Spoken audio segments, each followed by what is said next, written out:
Hello বাবু, আমি আর তোর বাবা 1 ঘন্টার মধ্যে ওখানে আসছি। এত সকাল সকাল যদি শুনে আমার বাবা মা আসছে তাহলে এক্ষুনি অশান্তি শুরু করে দেবে। কি ব্যাপার, এত সকাল সকাল রেডি হয়ে কোথায় যাবে? তোমার মা আসছে। কি, মা আসছে?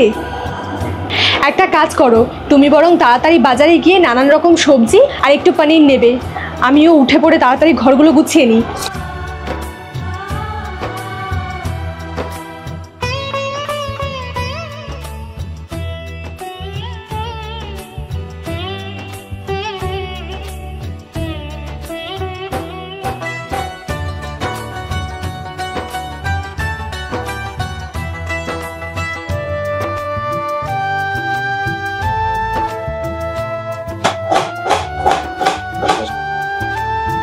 দিয়া, তুমি যা যা বলেছিলে সব এনেছি।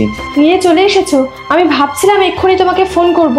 যাই হোক, পনিরটা তুমি ফ্রিজে রেখে দাও আর মাটন নিয়ে এসো, আজকে মাটন বিরিয়ানি করব। আসল সত্যিটা জানতে পারলে মনে হয় ওই মাংসের মধ্যে বিষ মিশিয়ে খাইয়ে দেবে।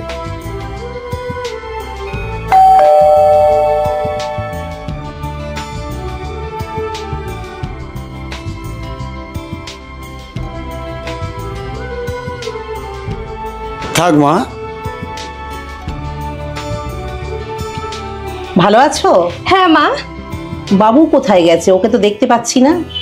এক্ষুনি ছিল, মনে হচ্ছে ওয়াশরুমে গেছে। আপনারা বসুন, আমি একটু শরবত করে আনছি। জিৎ, একবার এদিকে এসো। মিথ্যে বলেছিলে কেন? ওনারা কি শুধু তোমার বাবা মা, আমার কেউ হয় না? ভেবেছিলাম বাপি মা আসতে জানলে তুমি রাগ করবে। আমার বাপের বাড়ির লোক পিওর ভেজিটেরিয়ান, ওরা কেউ ননভেজ খায় না। তোমার এই প্ল্যানটার ব্যাপারে কিন্তু আমি খুব ভালো করেই জানতাম। নেক্সট টাইম থেকে যদি এরকম করেছো না, তাহলে আমার থেকে খারাপ আর কেউ হবে না।